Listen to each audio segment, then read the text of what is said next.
Vous le remarquerez de plus en plus fréquemment. Le ciel est régulièrement strié de traînées blanches persistantes qui s'étalent et finissent par recouvrir le soleil d'un voile laiteux. Parfois notre ciel bleu est complètement quadrillé en quelques heures, avec jusqu'à 10 voire 15 avions volant en tous sens sur un même périmètre de ciel. Jamais, il y a quelques années encore, nous n'avions des ciels pareillement zébrés. Nous nous sommes intéressés de près à ce phénomène et avons réalisé une étude chiffrée du trafic aérien qui révèle de nombreuses anomalies. Nous vous la soumettons dans ce module, après une vidéo éloquente du ciel frétois réalisée par jour d'épandage. Nous sommes le 10 avril 2015 à La Frette-sur-Seine dans le Val d'Oise. Une belle journée s'annonce. Le ciel est bleu tôt le matin. Un avion, un deuxième avion. Remarquez la longue traînée que celui-ci laisse dans le ciel. Les avions se succèdent. Rapidement, le ciel change totalement d'aspect. En quelques heures, notre ciel bleu est entièrement quadrillé. À l'arrière de la maison, mais également à l'avant. Ces traînées chimiques persistantes, nommées chemtrails, s'opposent aux contrails, traînées de condensation qui sont courtes et éphémères. D'après de nombreuses études et prélèvements, ces traînées sont composées de métaux lourds, aluminium, barium, strontium, extrêmement néfastes pour l'environnement et pour la santé. Les microparticules pulvérisées ne restent pas en suspension, elles se diffusent durant plusieurs heures, voire plusieurs jours. Nous les inhalons, elles se fixent dans nos poumons, nos muscles, notre cerveau. Sur les quais de Seine, la mer y baigne dans une atmosphère irréelle, entourée d'un nuage cotonneux fait de multiples traînées qui s'étalent et voilent entièrement le soleil. Toute la journée, des centaines d'avions se succéderont dans un grondement incessant.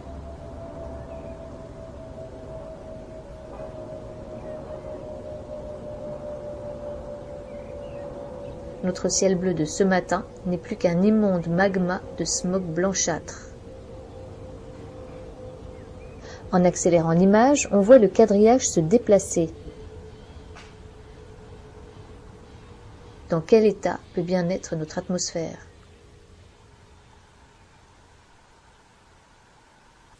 L'une des phrases génériques qui revient lorsque l'on aborde le sujet des traînées d'avions est « C'est normal, c'est la pollution des avions, ils sont de plus en plus nombreux ». Puisque les avions sont au centre du problème, nous avons étudié de manière factuelle le trafic aérien au-dessus de notre domicile, non loin de l'aéroport Charles de Gaulle. Une analyse chiffrée qui démontre que le nombre d'avions nous survolant peut être plus que décuplé d'un jour sur l'autre, et qu'un très grand nombre de ces avions n'apparaissent pas sur les radars.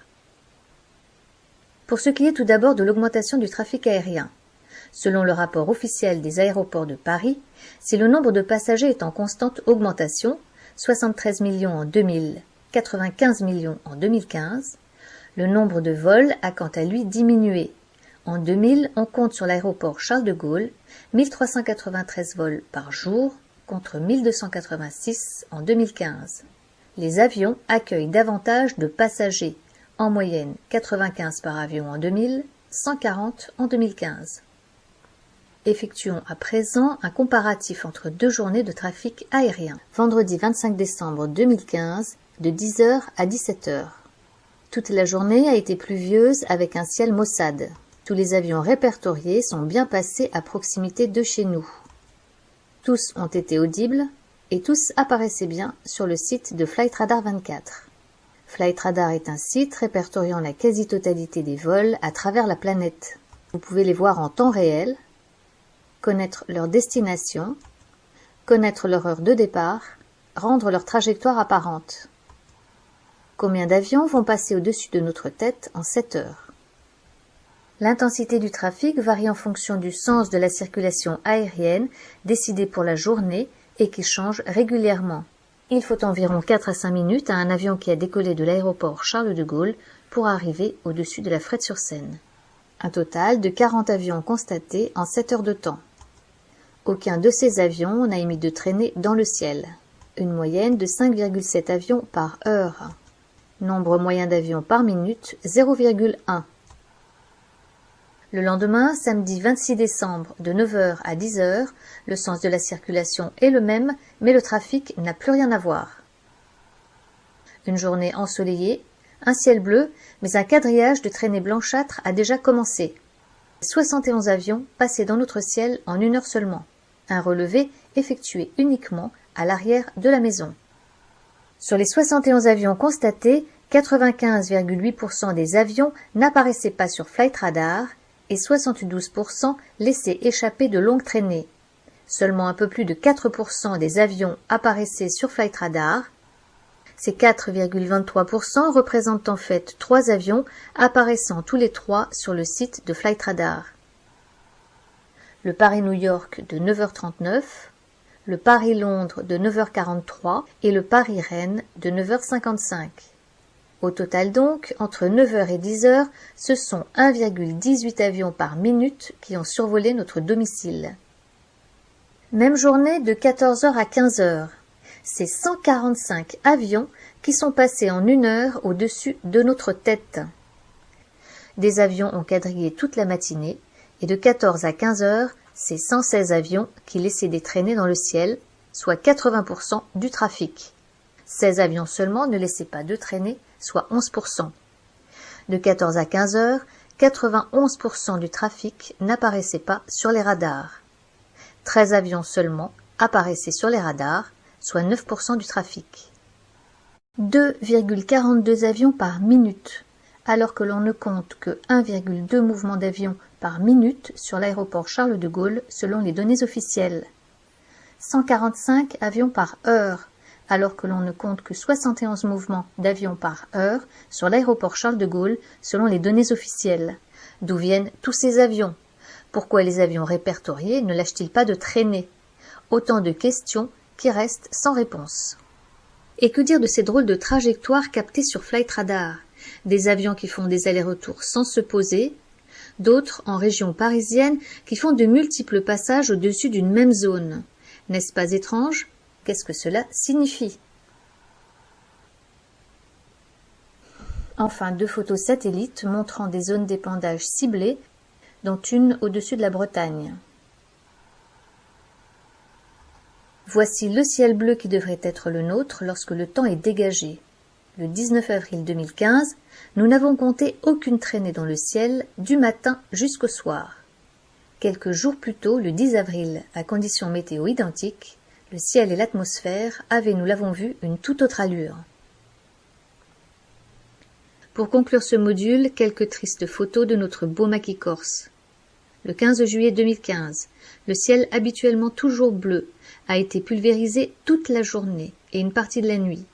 Nous n'avions jamais vu encore un tel phénomène en Corse.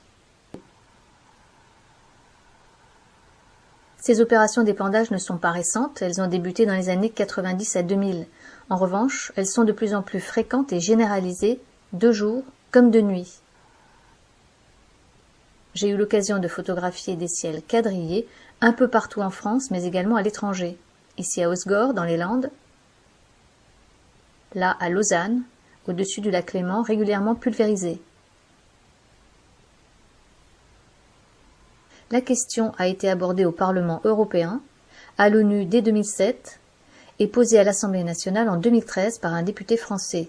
Mais les réponses, lorsqu'il y en a, sont loin d'être satisfaisantes. Ces traînées ne seraient encore et toujours que de la vapeur d'eau. Quant au service de météorologie, il se contente d'évoquer insidieusement l'apparition dans nos ciels de cirrus d'un type nouveau. Pourtant, dans les zones particulièrement ciblées par les épandages, les dégâts sont d'ores et déjà mesurables. Ces épandages sont suspectés de provoquer des problèmes respiratoires, asthme, allergies, dérèglements gastriques, affections de la peau, anxiété, fatigue, dépression, difficultés de concentration, dégradation du système nerveux, mais également une recrudescence des maladies d'Alzheimer et de Parkinson. Dans certaines régions, les épandages sont accompagnés d'une pluie de fibres synthétiques suspectées d'être des perturbateurs endocriniens. L'écosystème est également impacté. Outre les dégâts sur la couche d'ozone, moins de rayonnement solaire au sol affecte le cycle de l'eau et la photosynthèse. Le pH de la terre est modifié, les sols asséchés et stérilisés, les incendies plus fréquents et plus difficiles à maîtriser. À titre d'exemple, ces prélèvements d'eau de pluie réalisés dans le Doubs à 16 mois d'intervalle en 2015, révélant une augmentation de 800% du taux d'aluminium dans l'eau. L'une des causes avancées pour justifier ces épandages est la gestion du rayonnement solaire et la géo-ingénierie, manipulation du climat à l'échelle mondiale. Les chemtrails seraient un moyen de créer une sorte de bouclier chimique qui filtrerait une partie des rayons du soleil, les particules d'aluminium agissant comme un réflecteur. Cependant, certains arguent que cet effet est très limité par l'effet de serre causé par la présence de ce couvercle de nuages chimiques. Par ailleurs, la thèse du réchauffement global, telle qu'on nous la présente aujourd'hui, est remise en question par un nombre croissant de climatologues. Quelles que soient les causes et les controverses, les effets de ces épandages sont réellement préoccupants. Il s'agit de l'air que l'on respire, nous sommes donc tous concernés. C'est la santé et l'avenir de nos enfants qui est en cause. Que peut-on faire? Observer et s'informer. Diffuser l'information, signer des pétitions, adhérer à des associations qui se battent activement contre ce phénomène. Face au silence des médias, il est urgent de se mobiliser. Plus nous serons nombreux à dénoncer ces épandages, plus nous aurons des chances de les faire cesser.